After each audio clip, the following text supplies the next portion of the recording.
अस्सलामुअलैकुम viewers, this is Jawad and welcome back to another video. तो ले आए जी आप लोग के एक नई प्रैक्टिकल की वीडियो जिसमें हम दो इंपॉर्टेंट प्रैक्टिकल करने वाले हैं स्टैंडर्डाइज वाले। तो जैसा कि आपको मैंने ये पिक्चर दिखाई भी थी जिसमें हमारे पास ये फर्स्ट टू NaOH सोल्यूशन और HCl सोल्यूशन वाले जो हमारे प्रैक्टिकल थे। तो इसमें ज़ाहिर बात है अभी केमिस्ट्री लैब भी ओपन नहीं है और उसके बाद बाकी मैं आपको वहाँ पे परफॉर्म करके दिखा देता लाइव। तो इस वक्त मेरे पास जो था जो कुछ था मैं आपको उसी तरीके से समझा रहा हूँ। तो काश ये मैं आपको लाइव भी करके दिखा सकता तो बहुत अच्छा हो जाता। तो आपको फिर नफ्तलीन वगैरह सारा पिंक शिंक वाइट करके दिखाता। बाय द वे चलो जो भी है अभी उससे फ़ायदा उठाते हैं। तो यहाँ पे हमारे पास आप लोगों के लिए एक मैं डाउनलोड मैंने की हुई है केमिस्ट्री 12। ये तो इनको सारी चीज़ों को PDF बनाओ, ये बहुत ज़्यादा मुश्किल वाला काम है। तो प्रैक्टिकल स्टार्ट करने से पहले कोई चीज़ों को मैं आपको बता देना चाहता हूँ जो कि आपको लाजमी पता होने चाहिए। कई बच्चे तो ऐसे महान बैठे हुए हैं जो कि अभी तक कभी लैब नहीं गए। तो बंसन बर्नर जो होता है वो इस तरह का दिखता है। ये क्या करता है, ये चीज़ों को हीट करता है। इसमें क्या चीज़ यूज़ होती है, जो गैस होती है मीथेन होती है। उसके बाद आयरन स्टैंड जो होता है, आयरन स्टैंड इस तरह का होता है। ये मैं आपको इस पिक्चर्स भी दिखाऊंगा, फिलहाल यहाँ से गुजारा करो।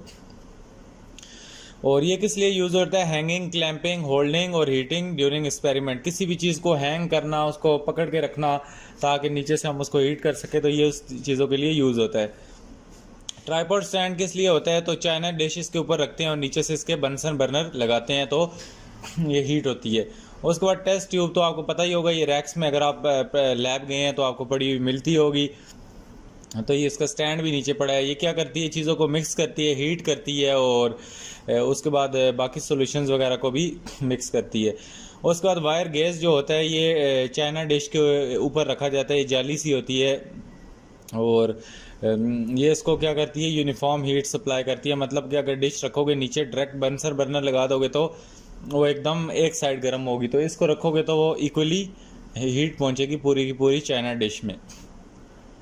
चाइना डिश वो यार प्लेट सी होती है, ये इसके ऊपर पड़ी हुई भी है, ये वाइट सी अगर आपको नज़र आ रही हो तो। उसके बाद आगे हमारे पास टेस्ट ट्यूब होल्डर। ये जो रेड कलर का एक होल्डर्स है, ये इससे टेस्ट ट्यूब को पकड़ते हैं। वैसे तो हाथ से ही पकड़ लेते हैं लेकिन जब गर्म करते हैं तो तब हम टेस्ट ट्यूब होल्डर का यूज़ करते हैं। उसके बाद पिपेट, आपको ये पिपेट लंबी सी होती है और इससे क्या होता है, ये वॉल्यूम वगैरह जो लिक्विड्स के होते हैं ख़ास तौर पे हम टाइट्रेशन वगैरह में इसको यूज़ करते हैं, मेजर करके उसको ऐड करते हैं। बीकर्स तो आपको पता ही होगा, बीकर इस टाइप के दिखते हैं। इसमें हम सॉल्यूशन डालते हैं और फिल्ट्रेशन वगैरह के एक्सपेरिमेंट्स करते हैं। ब्यूरेट जो होता है, ये ब्यूरेट उस पे लगता है, ये जो ऊपर है क्या नाम है, आयरन स्टैंड। आयरन स्टैंड पे अभी हम इसको लगाएंगे भी, आपको दिखाऊंगा किस तरह लगाते हैं। तो उसके बाद फ़नल, ये वाला फ़नल होता है और ये फ़नल स्टैंड है। जब ये हीट अप हुआ होता है तो इसको पकड़ते हैं लेकिन ज़्यादा इसकी ज़रूरत नहीं पड़ती। फ़नल को भी हम ऊपर लगाते हैं किसी भी चीज़ को, ये जो ऊपर ब्यूरेट है, ब्यूरेट में डालने के लिए ताकि वो बाहर गिरे ना। उसके बाद ये मेजरिंग फ्लास्क हमारे पास होते हैं। तो ये उसके बाद वॉच ग्लास होता है। इसको हम क्या चीज़ें करते हैं, सॉलिड केमिकल्स को वेट करने के लिए यूज़ करते हैं। उसके बाद हमारे पास थ्रिस्टल फनल का भी फ़िलहाल यूज़ नहीं है। डिलीवरी ट्यूब्स को भी छोड़ दो, थर्मामीटर का आप सबको पता है, वूफ्स बॉटल को भी छोड़ दो, ग्लास जार को भी छोड़ दो, कॉर्क को भी, और इन सारों को। चाइना डिश को देख लो, ये इस तरह की डिश होती है। बाय द वे हम अपने प्रैक्टिकल 2 पे आते हैं कि standardize the given NaOH solution volumetrically. तो इसका हमने वॉल्यूम फाइंड करना है। तो अपरेटस में हमें क्या है, पिपेट मिली हुई है, उसके बाद ब्यूरेट मिला हुआ है, कॉनिकल फ्लास्क मिला हुआ है, फनल, बीकर और आयरन स्टैंड। ये आपको रट्टा लगाने की ज़रूरत नहीं है। जब आपको कल मिलेंगी चीज़ें तो आप इनको, अगर आपको पता होगी, पहचान होगी, तो आप ये देख सकोगे। तो मैं आपको पिक्चर्स भी एक बार दिखा देता हूँ इन चीज़ों की। ये हमारे पास जो बीकर पड़ा हुआ है, ये हमारे पास इस टाइप का होता है, इस पर ये सारी चीज़ें लिखी होती हैं।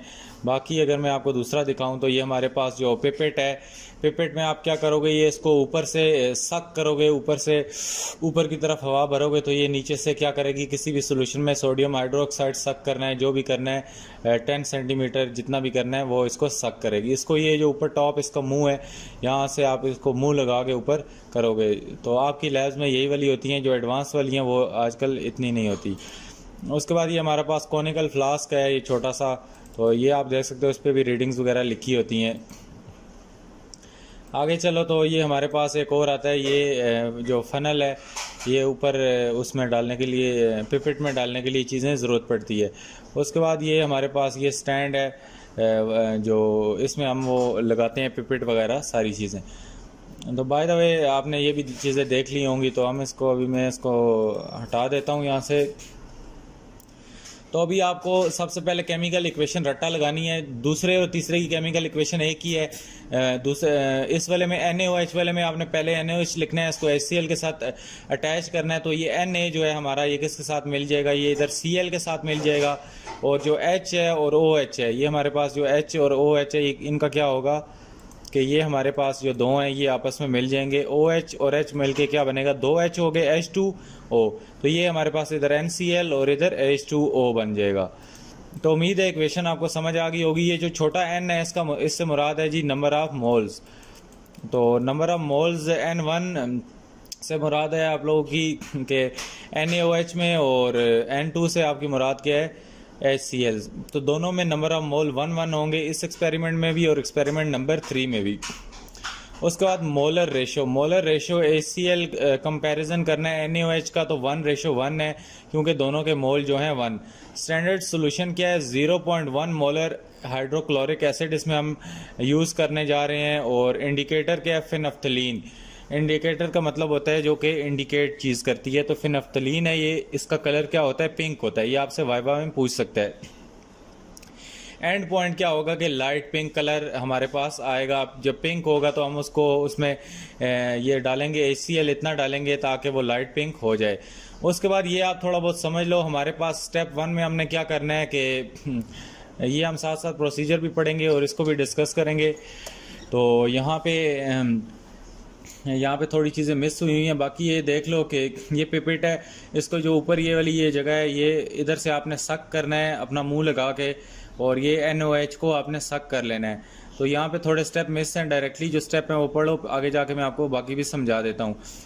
बाकी दूसरे में क्या है, ड्रॉपर आपको एक मिलेगा फिनफ्थलीन। जब आप ओपन करोगे तो फिनफ्थलीन इस तरह की पिंक कलर की होगी। तो इसको आप फिनफ्थलीन वाले बॉक्स से इस ड्रॉपर में ले के आओगे। ये जो बीकर पड़ा है ब्लू कलर का, ये हमारे पास कॉनिकल फ्लास्क जो पड़ा है ये पिंक है।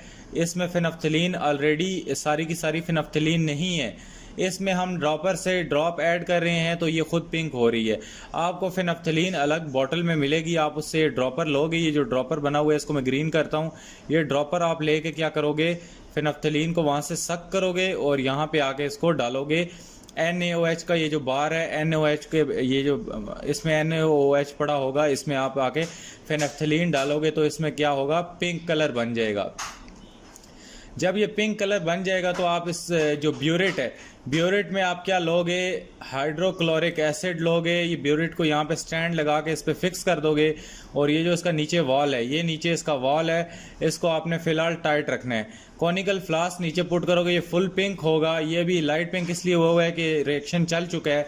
तो आपने ब्यूरेट में क्या करना है, 0.03 से रीडिंग 0.00 सेंटीमीटर क्यूब से कहाँ तक लेना है जी, इसको 50 सेंटीमीटर क्यूब तक आपने इसको भरना है। मैं ये रीडिंग्स आपको आगे बताऊंगा कि क्या क्या लेनी है आपने।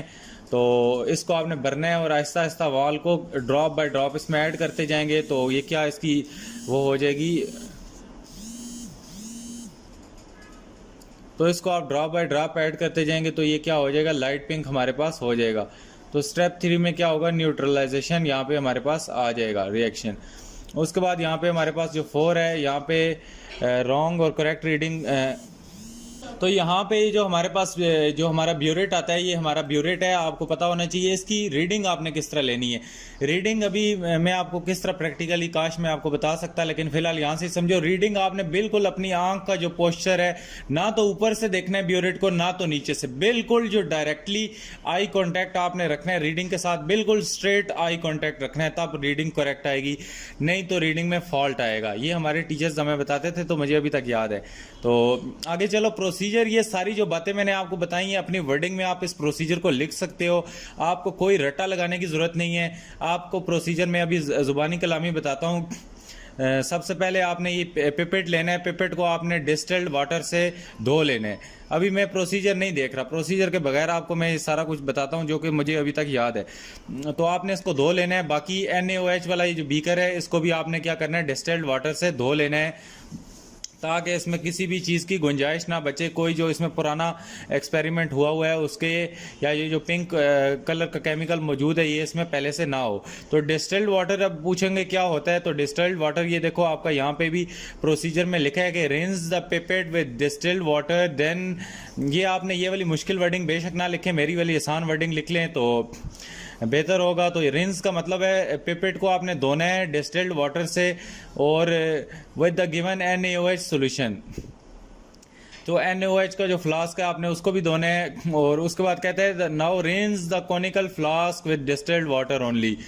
तो यहाँ पे क्या है जो कि आपका कॉनिकल फ्लास्क है उसको भी आपने डिस्टिल्ड वाटर आपको अलग से प्रोवाइड किया जाएगा। ये कोई सोल्यूशन नहीं है, ये उबला हुआ पानी होता है। इससे आपने वो जो कॉनिकल फ्लास्क है जिसमें NaOH डालना है उसको भी आपने धो लेना है।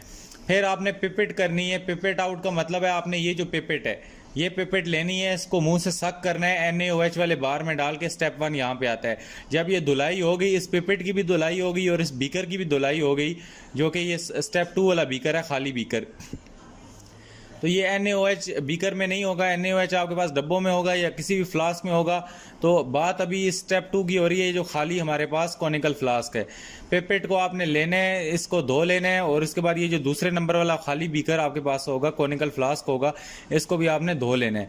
बाकी फिर धोने के बाद डिस्टिल्ड वाटर से आपने क्या करना है, पिपेट लेनी है, साफ सुथरी पिपेट। इसको NaOH जिस में पड़ा होगा, बेशक वो बीकर में है, फ्लास्क में है, जिस मर्जी में पड़ा है, आपने पिपेट लेके उसको 10 सेंटीमीटर क्यूब रीडिंग होगी पिपेट पे, यहाँ पे उसकी रीडिंग बनी होगी, उसको सक करना है। Pipette out 10 centimeter of NaOH into a conical flask, then add 1-2 drops of phenolphthalein। तो पहले हम इसको सक कर लेते हैं। आपने जाना है और ये पिपेट आउट यहाँ पिपेट से लेकर NaOH वाले में घुसा के नीचे ऊपर से आपने फूंके ऊपर की तरफ मार के आराम से सांस को आपने कंटिन्यू रखना है, तभी आपके पास ऊपर पिपेट आउट होगा। 10 सेंटीमीटर क्यूब पे जब रीडिंग आएगी, फालतू हो जाएगा तो आपने इसको ऊपर से अंगूठा रख लेना है, ये जो ऊपर इसकी टॉप है। तो ये जिन बच्चों ने किया होगा उनको मजीद क्लियर हो रहा होगा, लेकिन अब मैं किस तरह आपको अंगूठा रख के बताऊं। यहाँ पे आपने अंगूठा रख लेना है। जब आप इसको सक कर लेंगे तो हल्का हल्का अंगूठा रिलीज करेंगे तो आपका 10 सेंटीमीटर क्यूब से ज़्यादा भरा गया है तो वो कम हो जाएगा, नीचे वापस गिर जाएगा। तो बाकी हमने क्या करना है कि अगला स्टेप जो हमारे पास आता है कि कॉनिकल अच्छा जी, तो यहाँ पे हम क्या डाल रहे थे इसमें, फेनोफ्थलीन। तो आपने क्या काम करना है कि then add 1 to 2 drops of phenolphthalein indicator to it. तो इंडिकेटर ये आपके पास फेनोफ्थलीन होगा, इसको फेनोफ्थलीन की बॉटल से जाके आपने ड्रॉपर भरना है।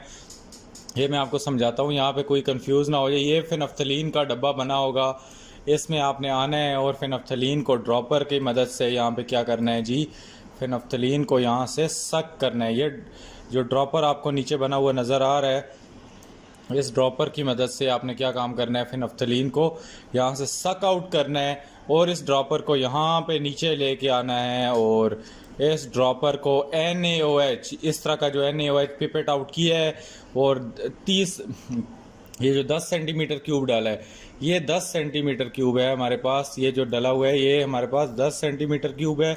और ये जो NaOH है, ये NaOH का स्टॉक है, पूरा स्टॉक जितना भी उन्होंने किया है इसका हमें नहीं पता, इससे हमने सिर्फ निकालना है। बाय द वे, तो आगे चलो, तो ये हमारा दूसरा काम सर अंजाम हमने दे दिया। ये फेनोफ्थलीन यहाँ पे पिंक पिंक पड़ी है, एक मिनट रंग देखते हैं, पिंक है, पिंक पिंक कहाँ गया, ये इसमें फेनोफ्थलीन ढेर लगी हुई है जी। फेनोफ्थलीन आपने यहाँ से क्या की, सक आउट की, सक आउट करके आपने क्या की, इसमें डाली, तो ये क्या बन गया, पिंक। तो आगे देखते हैं क्या हुआ फिर। The solution will turn pink. दो NaOH की जो सोल्यूशन है वो क्या होगी, पिंक हो जाएगी। Rinse the burette first with distil water, then with the given HCl solution. आपने जो ब्यूरेट है, अब ब्यूरेट को क्या करना है, ये जो हमारे पास ये वाला ब्यूरेट है जिसमें आप अभी HCl डालना चाहते हो, इसको आपने अगेन, अब इस ब्यूरेट की बारी आई। पहले तो हमने एक पिपेट को धोया था ना, अब ब्यूरेट को आपने क्या करना है, ब्यूरेट को आपने धोना है। ब्यूरेट को मैं किसी और चीज़ से ड्रॉ करता हूँ, रेड से, ताकि आपको इंडिकेट हो। अब ब्यूरेट को आपने डिस्टिल्ड वाटर, उबले हुए पानी की जो आपके पास बोतल होगी उससे धो लेना है। उसमें फिर हाइड्रोक्लोरिक एसिड सक करना है, जितना मर्जी आप भर लो। इसमें से आपने 10 सेंटीमीटर क्यूब भर लेना है, यहाँ पे लिखा होगा। तो उसके बाद सबसे पहले अभी फिक्स करना है ब्यूरेट को। तो fix the burette on a clamp stand in upright position. तो ये जो ब्यूरेट है इसको आपने इस स्टैंड के साथ इधर जोड़ देना है, इधर स्क्रू वगैरह टाइट कर देने हैं, और नीचे कॉनिकल फ्लास्क रखना है जिसमें NaOH और फिनाफ्थलीन पड़ी होगी, पिंक कलर में, फुल पिंक में होगी। इसके अंदर ये डाल के ब्यूरेट को यहाँ पे टाइट वगैरह कर देना है। उसके बाद fill it with HCl solution with the help of a funnel and remove the funnel from the burette. तो यहाँ पे आपने क्या काम करना है, ये ऊपर फनल लगानी है। फनल लगा के आपने हाइड्रोक्लोरिक एसिड यहाँ पे डालना शुरू कर देना है। यहाँ पे जो आपकी लंबी चौड़ी फनल होगी, ये आपकी ये फनल है, और ये आपकी फनल, ये जो ऊपर से यहाँ पे माउस से इसी तरह की ड्राइंग होती है। तो ये फनल लगा के आपने इधर से क्या करना है, HCl का ऊपर से उसको कॉनिकल फ्लास्क में या जिसमें भी आपके पास बीकर में पड़ा है, तो उससे यहाँ पे इसको भरना शुरू कर देना है। किसको? HCl को। HCl को आपने इससे भरना है। नीचे ये इसका नट टाइट होगा, ये लीक नहीं होगा। यहाँ पे इसका जो नीचे नट है ये क्या होगा, यहाँ पे टाइट होगा। ये इसका नट लगा हुआ है, ये टाइट आपने पहले लाजमी देख लेना है, पता चले सारी लीक होके डायरेक्ट आपकी सोल्यूशन ख़राब हो जाए। तो आगे चलते हैं। तो हमें क्या कहता है, put the beaker at the base of burette and allow the acid to flow into the beaker.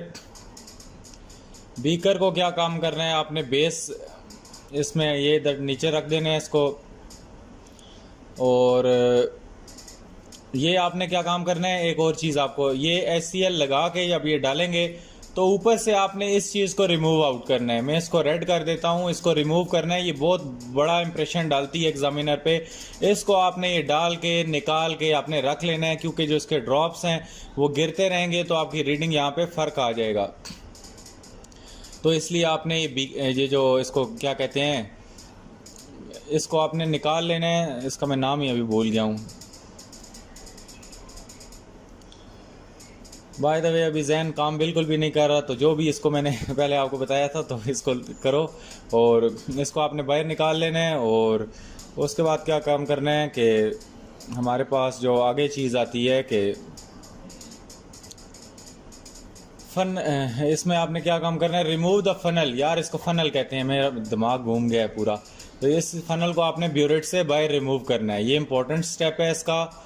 उसके बाद आपने क्या काम करना है, ये सारी चीज़ें आपको रट्टा मारने की ज़रूरत ही नहीं, इतनी डिटेल से समझा रहा हूँ। तो उसके बाद आपने क्या काम करना है कि put the beaker at the base and allow the acid to flow into the beaker in order to remove any air bubble present in the nozzle. उसके बाद note the burette reading as initial reading. तो ये जो burette है, burette को जब आप भर लोगे तो इसकी इनिशियल रीडिंग 0.00 आपने नोट करनी है, और फाइनल भी नोट कर लेनी है। फिर by the help of anti parallax cord और अ वाइट पेपर। उसके बाद carry out the rough titration by adding a hydrochloric acid solution from burette in approximately 1 centimetre cube portion of conical flask. उसके बाद कहता है कि इसको आपने यहाँ से वाल को ढीला करना है, और इसमें डॉट्स डालने हैं। तकरीबन यहाँ से 50 तक भरा है, तो यहाँ से तकरीबन 1 सेंटीमीटर तक इसको डालना है। ये नहीं कि आप वाल फुल ढीला कर दो और सारे का सारा वो नीचे चला जाए। उसके बाद swirl the contents of the flask after each addition of acid to mixing. तो आपने इसको एसिड को 1 सेंटीमीटर डालना है, या कतरे कतरे डाल के साथ में ये जो नीचे आपका कॉनिकल फ्लास्क पड़ा है इसको हिलाना भी है, शेक करना है हल्का हल्का। उसके बाद यहाँ पे keep on adding acid till the colour of solution become light pink. तो ये क्या, इसको डालते जाना है जब तक ये क्या बने, लाइट पिंक। तो ये आप देख सकते हो यहाँ पे नीचे लाइट पिंक बन चुकी है, अभी हमने डाला है इसमें। तो उसके बाद आगे क्या आता है, this is the end point of reaction, now note down the burette reading, it's final reading. अब जब ये यहाँ पे लाइट पिंक हो गई है, कलरलेस हो गई है, तो आपने इसकी यहाँ पे रीडिंग नोट करनी है कि फाइनल यहाँ से इसके अंदर कितना जो हमारे पास वो था HCl था वो इसमें गया, तो ये इसका रंग जो था लाइट पिंक हुआ। उसके बाद कहता है the difference of final and initial reading of burettes give the volume of acid. तो फाइनल रीडिंग भी आपने इनिशियल पहले ली थी, फाइनल भी ली थी, उसके बाद दोबारा जो फाइनल रीडिंग है उसको निकालने के बाद वो हमने ले ली, तो यहाँ से हमें अंदाज़ा हो गया कि इसका वॉल्यूम क्या है। Repeat the titration for accurate reading. For this purpose, add hydrochloric acid from burette to the conical flask rapidly with 2 centimeter cube of the end point, then add drop by drop till the end point is reached। कहता है कि इसके बाद 2 centimetre तक दोबारा नीचे ले जाओ इसको, फिर इसी तरह इसकी आपने 3 किस्म की डिफरेंट रीडिंग्स लेनी है। उसके बाद take 3 concordant reading with agree with one another with 0.1 centimetre cube record your observation. तो ये मैं आपको जाके दिखाता हूँ। इसमें हमने क्या है, volume of NaOH taken for each titration, हमने 10 सेंटीमीटर क्यूब का वॉल्यूम था यहाँ से इस बीकर से NaOH का भरा 10 सेंटीमीटर। इसको आपने जो आपकी ये पिपेट है इसको आपने भरना है। और उसके बाद molarity of hydrochloric acid 0.1 molar है, ये आपने भूलनी नहीं है। और वॉल्यूम ऑफ एसिड हमने निकालना था। तो ये जो हमने रीडिंग ली, पहली क्या रीडिंग ली, इनिशियल रीडिंग जो थी 0 सेंटीमीटर थी, और फाइनल रीडिंग क्या थी, पिपेट को जो हमने भरा वो कहाँ तक भरा, 10 सेंटीमीटर तक। और उसके बाद वॉल्यूम ऑफ एसिड जो था ये सारों में 10 ही रहेगा। उसके बाद जो दूसरी रीडिंग हमने ली इसको हमने फाइंड किया है, तो ये तब हमारे पास 10 रहा है। तो ये देखें 0 से लेकर 10 के दरमियान 10, ये 10 से 20 के दरमियान 10, 20 से 30 के दरमियान वॉल्यूम क्या है 10। तो यहाँ पे हमने दूसरी रीडिंग क्या ली, 10 तक इसको भर लिया, 10 से नीचे फिर इसको 20 तक हमने चेक किया। 10 से 20 तक इसकी इनिशियल रीडिंग 10 हो गई। जब जाहिर बात है 10 कम हुआ तो ये 0 से नीचे नहीं आता था, 10 पे आ गया। जब 10 पे आया तो 10 से लेकर हमने उसको 20 तक नीचे जाने दिया। उसके बाद जब ये 20 तक फ्लूइड रिलीज हो गया तो जो तीसरी रीडिंग थी वो हमने 20 से लेनी थी, वो 20 से 30 तक आई। तो मैं आपको इधर थोड़ा समझाता हूँ यार, क्या कंफ्यूज हो जाओगे। ये देखो यहाँ पे जब ये 0 से लेकर 10 तक आया, पहली रीडिंग हमने ली, तो ये यहाँ पे 10 पे अब ये HCl हमारे पास 10 पे बच गया। उसके बाद जब हम 10 से दूसरी रीडिंग लेंगे, 10 से लेकर यहाँ पे 20 तक आ जाएगा, तो फिर दूसरी रीडिंग यहाँ से हमें लेनी पड़ेगी। तो उम्मीद है ये आपको समझ आ रहा होगा। तो उसके बाद कहता है कि ये वॉल्यूम ऑफ एसिड हमारे पास, ये टेबल बनाना अब कौन सा मुश्किल काम है। तो मीन वॉल्यूम जो हमारे पास आया वो सारे का सारा HCl का क्या था, 10 सेंटीमीटर क्यूब, क्योंकि तीनों में 10 का 10 है। उसके बाद कैलकुलेशन आपने करनी है, जो मोलैरिटी का फार्मूला है, एसिड एक साइड पे लिखना है, एक साइड पे base, M1V1 divided by N1 और equal to M2V2 divided by N2। तो हमारे पास M वाली सारी चीज़ें क्या हैं, एसिड है, HCl की चीज़ें हैं, जो M1 है, V1 है, N1 है, और जो 2 वाली सारी चीज़ें हैं वो किसकी हैं, NaOH की। तो यहाँ पे अब इस फार्मूले को आपने याद कर लेना है, और ये लगा के हम देखेंगे कि हमारे पास क्या क्या चीज़ें गिवन है। हमारे पास मोलैरिटी ऑफ HCl जो एसिड था वो गिवन है, और वॉल्यूम ऑफ एसिडिक सोल्यूशन भी गिवन है, जो कि 10 सेंटीमीटर क्यूब ही हमने ऊपर निकाली है सारी। उसके बाद तीसरी चीज़ क्या, नंबर ऑफ मोल भी हमें पता है कि 1 है, इनके दोनों के नंबर ऑफ मोल पता है, 1 है। और मोलैरिटी ऑफ बेस सोल्यूशन, अब NaOH का हम यहाँ पे जो फाइंड कर रहे हैं ये सारी चीज़ें, तो इसका हमें बेस नहीं पता, तो इसलिए हमें M2 नहीं पता। M2 को मैं किसी और चीज़ से हाईलाइट करता हूँ, इसमें सिर्फ हमने M2 निकालना है, बाकी सारी चीज़ें हमें पता हैं। तो दूसरा जो रिएक्शन है बिल्कुल इसके ऑपोजिट है। तो आगे चलो, तो हमारे पास वॉल्यूम और बेस सोल्यूशन जो है ये 10.0 सेंटीमीटर क्यूब दी हुई है, ये भी हमें पता है। दोनों का वॉल्यूम 10 नहीं है, और नंबर ऑफ मोल्स भी हमें इसके पता है। तो हम क्या करेंगे, यहाँ पे इसकी 0.1, 10, 1 और ये जो 10, 1 है हमें पता है। तो इस सारे को आप क्या करोगे, ड्रैग करके वहाँ पे ले जाओगे, M2 को यहाँ पे छोड़ोगे, 1 जाके ऊपर जाके मल्टीप्लाई हो जाएगा, 10 इधर मल्टीप्लाई हो रहा है, तो नीचे आके क्या होगा, डिवाइड हो जाएगा। तो हमारे पास M2 क्या आ जाएगा, 0.1 multiply by 10 multiply by 1 into 10। इसको कैलकुलेटर पे करोगे तो मोलैरिटी ऑफ NaOH क्या आएगी, 0.1 मोलर। तो this was our second experiment. तो उम्मीद है ये आप अपने पास से ये सारे स्टेप्स लिखो, ये तो अभी मुझे ज़ुबानी याद होंगे, ज़रूरी नहीं ये 15 के 15 यहाँ से रट्टा मारो। स्टैंडर्डाइज के तीसरे नंबर पे चलते हैं, तो ये मैं आपको मोटा मोटा समझाऊंगा कि इसमें क्या डिफरेंसेस हैं। तो देखो, बीकर भी वही है, फनल भी, पिपेट भी, कॉनिकल फ्लास्क भी। केमिकल्स में हमारे पास 0.1 मोलर NaOH है, सोडियम हाइड्रोक्साइड। वहाँ पे क्या था हमारे पास, जो दूसरा एक्सपेरिमेंट था वहाँ पे भी हमारे पास जो 0.1 मोलर है ये HCl था। तो जब NaOH होगा तो हमारे पास HCl दिया होगा, और जब हमारे पास HCl होगा तो NaOH गिवन होगी। ये अपोजिट चल रहा है। उसके बाद वही हमें सोल्यूशन ऑफ HCl है, तो अब सोल्यूशन ऑफ NaOH की जगह HCl को रख दो। फिर नफ्थलीन वहीं का वहीं है। इक्वेशन में पहले NaOH आता था तो पहले HCl लिख दिया, बाकी वही सारी इक्वेशन है। N1 = 1 मोल, N2 = 2 मोल। मोलर रेशो दोनों की सेम है। HCl को सिर्फ आपने पहले लिख देना है, NaOH को बाद में। HCl का आएगा तो आपने HCl को पहले प्रायोरिटी देनी है। उसके बाद 0.1 मोलर जो हाइड्रोक्लोरिक एसिड है ये भी हमारे पास वही है। इंडिकेटर भी फिनेफ्थलीन है और एंड पॉइंट भी हमारे पास लाइट पिंक है। इधर भी यही चीज़ है कि पिपेट आपने लेनी है और इसमें जो NaOH को भरना है 10 सेंटीमीटर, और फिर आपने क्या काम करना है, फिनेफ्थलीन का जो बॉक्स पड़ा होगा उससे ड्रॉपर लेके NaOH की जो सोल्यूशन ली है उसमें डालना है।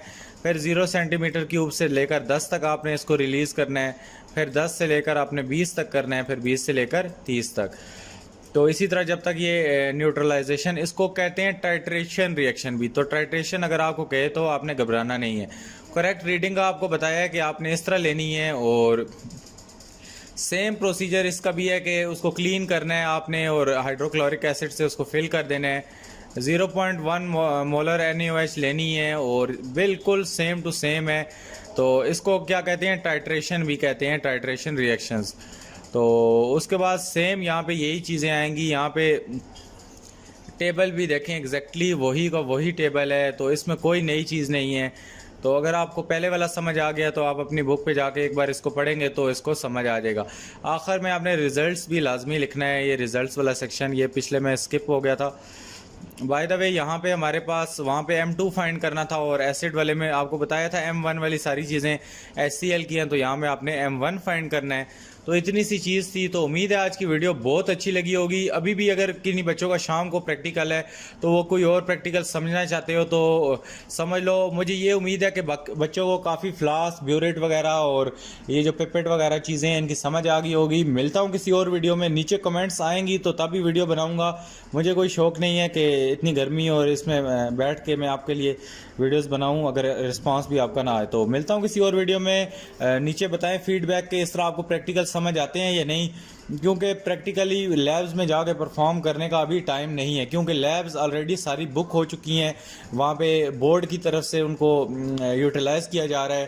तो पहले आप लोगों ने भी नहीं याद कराई और मुझे भी नहीं याद रही। तो रिस्पांस ज़रूर दीजिएगा। मिलता हूँ किसी और वीडियो में। अल्लाह हाफ़िज़, टेक केयर।